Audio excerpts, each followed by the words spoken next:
Ils ont garé le bus devant le but. Pourtant, on a réussi à marquer. Petit éloge du métier insensé de coach.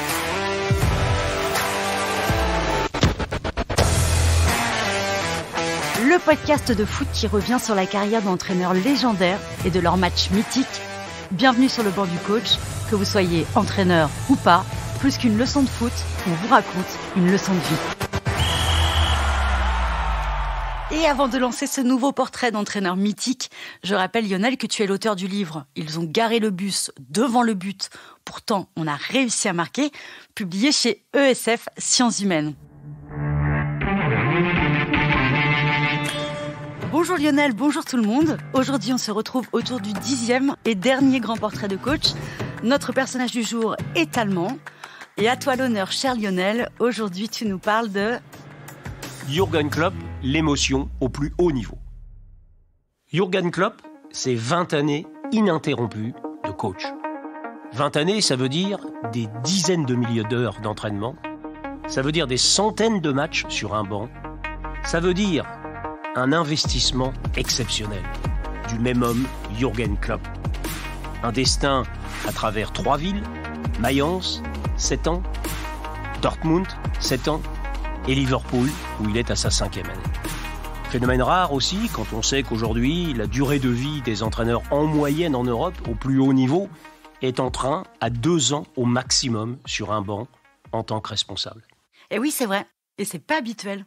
Lui, c'est une succession d'immenses victoires et de défaites cruelles, cuisantes, difficiles.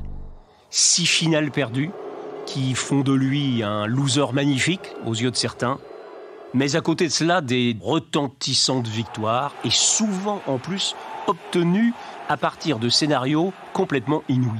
C'est-à-dire que Klopp ne peut pas gagner un match sans qu'à l'intérieur de ce match, il se passe des événements, des renversements de situations, des moments tragiques dans lesquels la défaite est annoncée, l'impossible devient possible, et à l'arrivée, effectivement, aussi quand même de très grandes victoires. Klopp est sur le toit de l'Europe concernant le coaching. Et alors, il a quel genre de caractère, Jürgen Klopp ? Tout est à l'image du personnage, en fait. Chez lui, il n'y a pas de période calme, il n'y en a aucune dans sa carrière. Ça a toujours été à la fois des troubles, des moments difficiles. Il est ressorti de situations invraisemblables. Il a connu, avec son club de Mayence, des relégations. Il a connu des moments vraiment très difficiles. Mais ce qui est intéressant aussi, et ce qui fait de lui quelqu'un de particulier dans ce monde des coachs, c'est que les dirigeants lui ont toujours fait confiance. Mais toujours fait confiance, y compris dans la défaite. Et ça aussi, c'est quand même assez atypique. Il a démarré des championnats avec 6 ou 7 défaites pour commencer les championnats. N'importe où en Europe, sur un banc, il est viré au bout d'un mois. Lui, non. On lui fait confiance. Et là aussi, on peut dire, à Mayence, par exemple, on a fêté des finales perdues, ce qui est rare quand même, parce qu'on l'a admiré. Klopp, et il fait du Klopp quand il dit ça d'ailleurs, quand il est un petit peu attaqué, parce qu'il n'est pas à l'abri non plus des critiques des médias, quand on lui dit qu'il a perdu 6 finales, il dit oui, mais j'ai atteint 6 finales. Ça, c'est du Klopp. Donc, on va commencer par le commencement. Et d'où il vient, Klopp ? C'est un joueur, c'est un universitaire ? Alors, à l'origine, Klopp, c'est un joueur moyen, très moyen, avant d'être entraîneur, à Mayence, joueur de 2e division. Il s'en voulait beaucoup. On raconte, et c'est une offense assez suprême dans le domaine du football, qu'il avait les pieds carrés. Il s'aimait pas techniquement, il n'arrivait pas à progresser. Et du coup, il s'est très tôt intéressé au jeu. C'est plutôt son cerveau qui a fonctionné que ses pieds, puisque ça suivait pas. Il a commencé sa carrière plutôt en jouant attaquant d'ailleurs, mais bon, comme il n'avait pas trop de succès, à part le courage, la combativité qui était déjà fortement présente, il a un petit peu reculé progressivement à mesure que sa carrière s'avançait, et parce qu'il a quand même joué jusqu'à 32 ans en tant que joueur, mais sans dépasser ce niveau-là. Et il a commencé sa carrière d'entraîneur à Mayence, le club dans lequel il était joueur. Donc il est passé un petit peu comme batteux, c'est rare pour le dire quand même. Et c'est exactement ce que j'allais te dire. Alors, on revient à Klopp. Il passe de joueur à entraîneur en 2001. Et comment ça se passe à Mayence ? Parce qu'à l'époque, c'est une équipe allemande en 2e division. Raconte-nous. Il a pris la succession d'un entraîneur qui s'est fait virer d'ailleurs en pleine saison, au mois de février. Et il a pris l'équipe en l'espace de 8 ou 10 jours, simplement comme ça. Il est passé de joueur à entraîneur. Il n'a pas eu le temps, évidemment, d'influencer outre mesure les entraînements et la tactique des joueurs. Il leur a simplement passé quelques messages essentiels et déjà, on a vu à l'œuvre cette espèce de talent extraordinaire, de charisme qu'il a pour imprimer très vite et très tôt un certain nombre de principes dans l'esprit des autres et surtout de les rallier à sa cause. Autrement dit, très très tôt, il a eu tous les joueurs avec lui. Il a remporté 2 victoires, bon, ce qui arrange les choses quand même pour démarrer de cette manière-là. La presse était contre lui, la presse allemande ne comprenait pas la décision de Mayence de faire confiance à un joueur qui avait aucune histoire derrière lui en tant qu'entraîneur et qui succédait à un entraîneur qui avait échoué, alors que, évidemment, le club était en difficulté, en très très grande difficulté dans le championnat allemand. C'était une prise de risque tout à fait considérable, évidemment, de faire appel à Jürgen Klopp. Et alors pour cette saison, le club se maintient de justesse en seconde division allemande. Mais par la suite, ça donne quoi les résultats?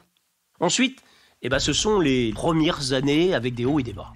Il a raté 2 fois de suite la montée, et de façon tragique, parce que ça ne peut pas être autrement avec Klopp, c'est-à-dire qu'il a raté la montée au dernier match de la saison, où il fallait 1 point ou 3 points pour passer, et en étant dépendant de ses adversaires qui jouaient en même temps que lui, 2 fois il a raté.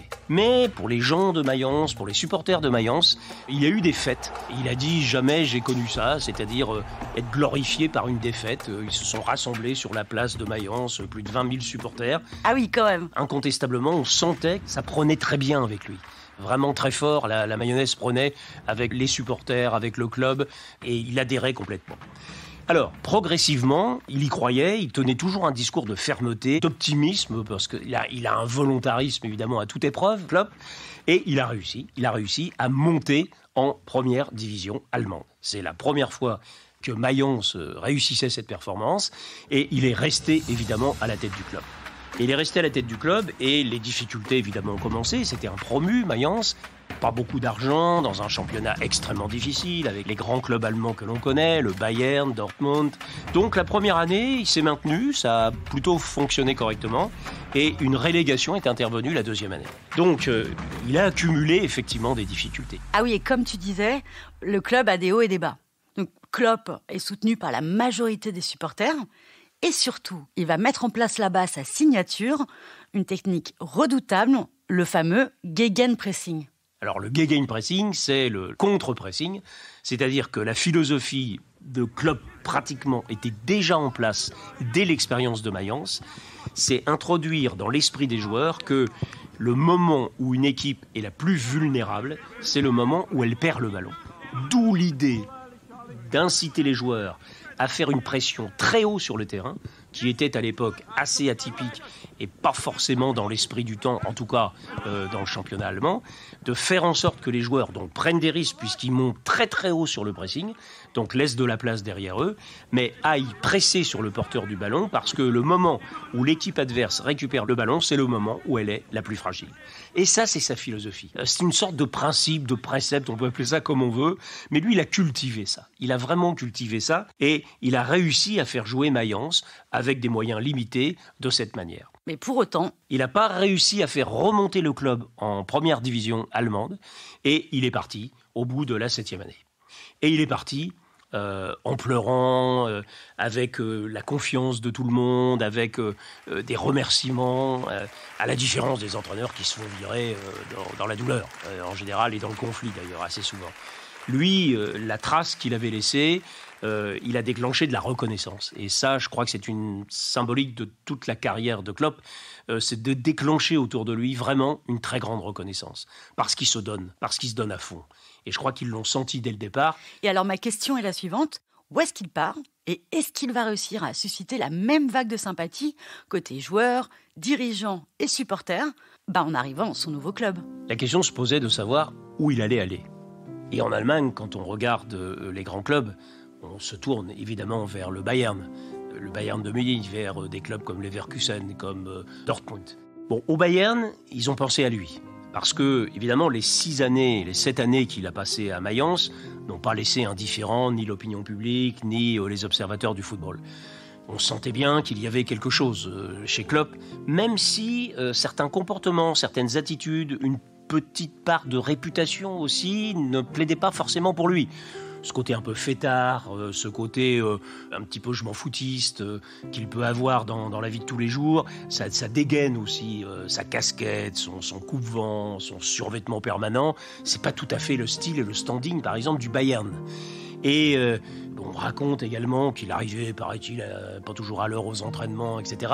Bon, pas totalement exemplaire dans une espèce de forme de discipline, alors que chez lui, il y a un investissement pourtant très très fort. De ce fait, la voie du Bayern s'est un peu coupée et il a été à Dortmund. Dortmund qui était très ambitieux, mais qui était un club du passé, parce que vivant une très très dure crise financière et aussi une crise de résultats. Et évidemment, ça lui convient très bien. On a l'impression que le club, toute sa vie, aura été attiré par la difficulté. Plutôt que par les fastes, par les choses plus grandioses, etc. La difficulté, ça l'attire. Donc, évidemment, Dortmund, en crise financière, pas d'argent, et en même temps en crise de résultats, puisque je crois que les derniers titres de Dortmund dataient de plusieurs années. Ça a été un grand passé prestigieux, mais ils étaient très mal à cette époque-là. Donc, il est arrivé. Il est arrivé en créant un appel d'air, une aspiration tout à fait considérable. Alors comme il n'y avait pas d'argent, donc ça lui convenait très bien, il a pris des jeunes. Il a fait jouer des jeunes joueurs qu'il a sortis littéralement pour la première fois dans le championnat allemand, où on a vu des joueurs comme Götze, comme Nuhin par exemple, qui avaient 16 ans, qu'il a fait jouer en équipe première à 16 ans. Donc pour les Allemands, c'était spectaculaire ce genre de démarche. Et pourquoi ce choix d'ailleurs ? Bon, pourquoi ? Parce que des joueurs plus matures, entrent moins dans sa discipline à lui, entrent moins dans ses principes de jeu, sur lesquels il ne transige pas à l'entraînement.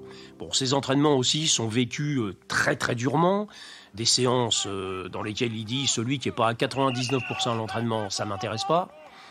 Donc ça veut dire que les joueurs, l'entraînement, c'est pas la baballe, hein, c'est de l'investissement, voire même un surinvestissement. Bon, donc c'est pas de tout repos pour des joueurs un peu matures ou des stars, etc. Donc il va plutôt faire le choix, encore une fois, de jeunes joueurs qu'il va progressivement promouvoir. Et de temps en temps, 16 ans, c'est quand même vraiment très très jeune pour un championnat comme le championnat allemand, où il y a de la maturité, où il y a de l'expérience. Il prend ces risques-là. Et alors, côté résultat, qu'est-ce que ça donne cette première saison ? Donc, globalement, il n'a pas déçu sur ce plan-là, mais pour l'instant, il n'a évidemment toujours pas gagné. Sauf qu'il était en train d'installer sa patte sur l'équipe, sur le jeu, parce que c'est lui, ça, forcément. L'équipe lui ressemble. Et le succès est arrivé la troisième année. Dortmund s'est ressaisi, l'équipe s'est développée et il a été champion d'Allemagne. C'est avec Dortmund au bout d'une saison difficile dans laquelle il a réussi à battre le Bayern de Munich. Et donc là, il a déclenché évidemment derrière lui un mouvement populaire absolument considérable. C'est-à-dire que l'appel d'air qu'il avait créé, et ça c'est bien du Klopp, de ne pas réussir forcément la première année, mais de demander de la patience, de demander du temps, ça fonctionne. Et c'est vrai qu'il a la confiance des dirigeants, et ça c'est rare. Beaucoup d'entraîneurs n'ont pas cette chance-là, parce que très souvent on leur supprime le temps, on leur donne pas le temps. Lui, il fait ce pari-là. Et pourquoi il est adulé au bout de 3-4 ans ? Parce que ça a marché. Parce que ce risque-là qu'il a pris, que les gens ont pris avec lui, de ne pas être impatient, en fait, finalement, ils sont contents. Ils sont contents et tout le monde est content. Et on peut dire que Dortmund, le club aussi, quelque part, lui ressemblait. Parce que la particularité de Dortmund, c'est son stade. Son fameux stade avec le mur jaune. 25 000 personnes debout. Le mur jaune derrière un but. Unique en Europe. Il n'y a pas un endroit où il y a ça. 25 000 personnes debout. Et cette ferveur, cette effervescence-là, ça correspond tout à fait à ce qu'est Klopp, quoi. Donc les succès qu'il a remportés, ça a toujours été partagé. Les euphories qu'il y a eu à la fin des saisons avec Dortmund ont vraiment marqué à la fois les joueurs, la ville et les dirigeants. À tel point que quand il est parti, ça a été un moment assez dur, assez cruel. D'ailleurs, il avait dit qu'il partirait. Il a fait 7 années quand même à Dortmund. Il était aimé des dirigeants. Bon, c'était inéluctable qu'il allait partir. Et encore une fois, il a été remercié. Tout le mur jaune des 25 000 personnes, c'est quand il est parti, c'est Danke Jürgen. Il n'y a pas beaucoup de coachs, quand ils partent, encore une fois, qui partent dans ces conditions-là. Et donc c'est un mélange, parce que lui, c'est toujours sa vie, ça c'est un mélange de pleurs, c'est un mélange de rire, c'est pas autre chose sa vie à Klopp, c'est pleurer et c'est rire. Alors à l'époque, il y a beaucoup de spéculations sur son futur club, et puis finalement en octobre 2015, il arrive chez les Reds, à Liverpool. Liverpool. On a l'impression que Liverpool c'était fait pour Klopp. et que Klopp était attendu à Liverpool. Et Liverpool ne pouvait effectivement prendre comme entraîneur qu'un personnage comme Klopp. Parce qu'à Liverpool, le point commun avec Dortmund, c'est la ferveur. Il est passé du mur jaune au cop rouge. Et il a découvert, il le savait certainement, mais c'est pas très connu d'ailleurs et on n'en parle pas assez souvent, l'hymne commun aux deux clubs, le fameux You'll Never Walk Alone. Oh, certainement, il aurait pu s'asseoir sur des bancs en Italie, en Espagne, en France plus difficilement, parce qu'il y a aussi de la ferveur en Italie, en Espagne. Mais Liverpool, ça rappelle ce côté populaire, ce côté investissement dans le peuple qu'il a toujours eu. Bon, Klopp, on l'a dit tout à l'heure, c'est un personnage qui a une personnalité tout à fait particulière, capable d'arrêter l'autocar des joueurs pour aller prendre une bière après un match. Bon, c'est pas tout à fait orthodoxe aujourd'hui, c'est contraire à la diététique, mais c'est lui, parce qu'il y a un investissement très fort de sa personnalité. Bon, son côté, on en parlait tout à l'heure, un petit peu fêtard, qu'il a calmé depuis, son côté colérique aussi, qui est très très fort, mais sa dimension émotionnelle, encore une fois, entre le rire et les pleurs, Klopp, c'est un investissement émotionnel quasi permanent. Et il prend sur lui toute cette décharge émotionnelle, ce qui a l'air de, du coup, déstresser ses joueurs. Cette espèce d'alchimie étonnante, là, où il donne l'impression de tout prendre, mais de leur transférer que de l'énergie positive, d'une certaine manière. On a dit de Klopp que c'est un vrai gentil, mais qui peut être très dur, qui est capable de pousser des gueulantes. C'est tout le paradoxe du personnage. C'est un peu qui aime bien, châtie bien, quoi, avec lui. Donc il a une autorité naturelle, un charisme très très fort, mais en même temps, il a une dimension vraiment de sensibilité, de très très grande sensibilité. Et alors à Liverpool, comment ça se passe ? Alors, à Liverpool, un petit peu comme à Dortmund, quand il arrive, le club n'est pas en difficulté financière, mais en crise de résultats. Ça marche plus comme avant, on est en 2015, les entraîneurs qui se sont succédés ont plutôt échoué. Le dernier grand succès, c'est avec un entraîneur espagnol, Benitez, qui a gagné la Champions League. Et ce sont des vieux souvenirs déjà. Et à Liverpool, ça commence à peser. Cette absence de titres, cette absence de résultats, cette incapacité à gagner, à regagner le championnat anglais. Là, ça fait des années, même Gérard Houllier n'avait pas réussi, mieux qu'une deuxième place. Donc, c'est un complexe que porte cette ferveur du public rouge, du cop rouge, qui n'arrive pas à retrouver ce chemin de la gloire. Donc, quand Klopp arrive, la seule promesse qu'il fait, c'est qu'il dit, et il l'avait déjà fait à Dortmund, ça, je vous garantis que je vais m'investir au maximum pour tenter de le faire. Mais il faudra être patient.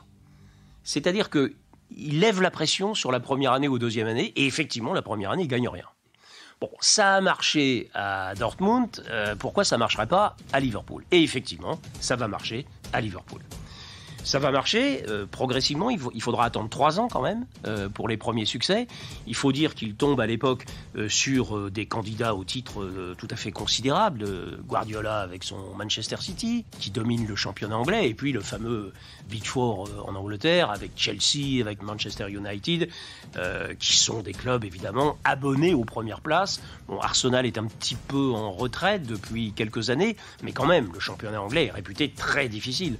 Et pour faire partie du Big Four, il faut faire une saison à 80-90 points pratiquement dans le championnat. C'est-à-dire au maximum 3, 4, 5 défaites dans la saison. Donc le public lui a fait confiance, les supporters lui ont fait confiance, et progressivement, il est allé vers des succès et des titres. Et les titres qu'il a remportés pour l'instant, donc à la fin de ces 5 années à Liverpool, c'est la très attendue Champions League, qu'il a gagné avant le titre d'ailleurs, et le titre qu'il a gagné cette fameuse année interrompue par le coronavirus, où il a eu peur d'ailleurs que la saison ne se termine pas. Au mois de février, quand la saison a été arrêtée, il avait 25 points d'avance. Il restait 7 ou 8 matchs à jouer, il avait 25 points d'avance, et on a craint à un moment donné que ce soit une année blanche, que le titre ne soit pas décerné, etc. Ce qui aurait été complètement tragique pour Liverpool. Ils avaient 25 points d'avance, ce qui est inouï, exceptionnel. C'est clair. Alors, comme dans chacun de nos podcasts, Lionel, on revient sur un match emblématique de la carrière du coach, auquel tu penses aujourd'hui concernant Klopp. Un moment qui a sûrement été très important pour lui, c'est une demi-finale de Champions League, où le hasard faisant les choses, le hasard parfois est curieux, l'a fait rencontrer Dortmund, qu'il venait de quitter 2 ans avant. Et donc, c'était simplement un quart de finale. Bon. Match aller a lieu à Dortmund. Donc il se déplace à Dortmund avec son équipe de Liverpool, en soi déjà un petit événement, à la fois pour lui sûrement, mais aussi pour les supporters de Dortmund qui retrouvent leur Jürgen Klopp. Et à la différence de ce qui se passe sur d'autres stades, quand des entraîneurs, on le sait en France malheureusement, mais pas qu'en France, en Italie sûrement, en Espagne également, quand un entraîneur revient d'où il vient, en général, c'est plutôt pour se faire siffler, incendier, critiquer, etc. Ouais, complètement. Là, il a été applaudi. Une véritable ovation à Jürgen Klopp, alors qu'il vient à la tête de Liverpool jouer. C'est une vraie leçon de supporter, une vraie leçon populaire en quelque sorte, de qu'est-ce que c'est que le sport, cette espèce de loyauté qu'il incarne lui-même. Donc il fait 1-1.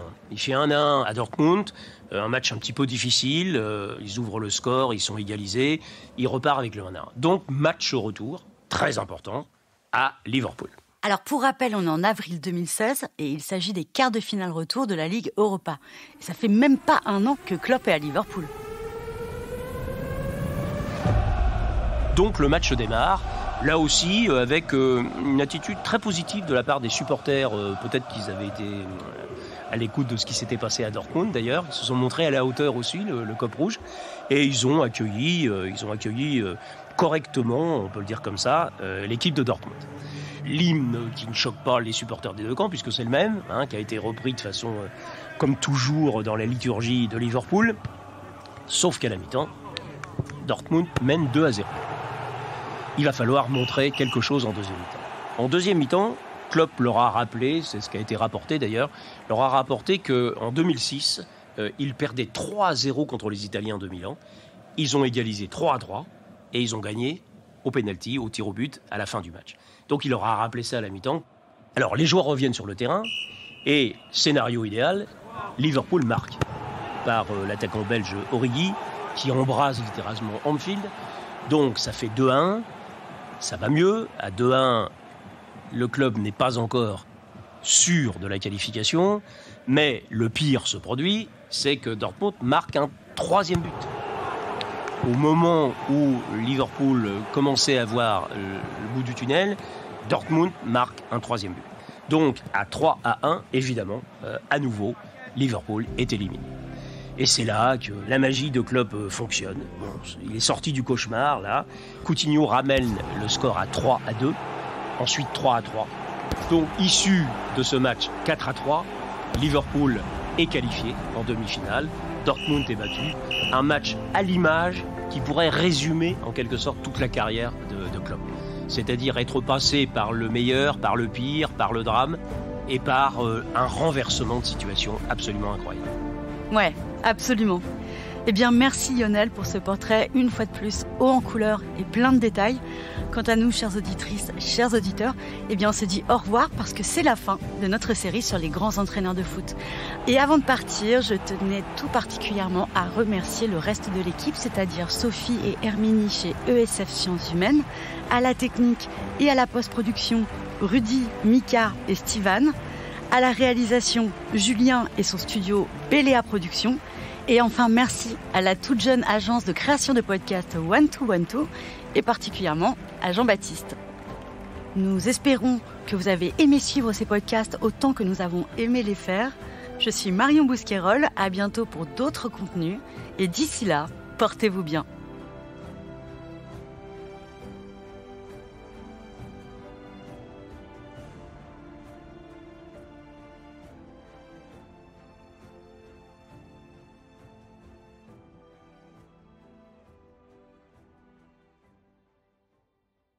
Ça vous a plu ?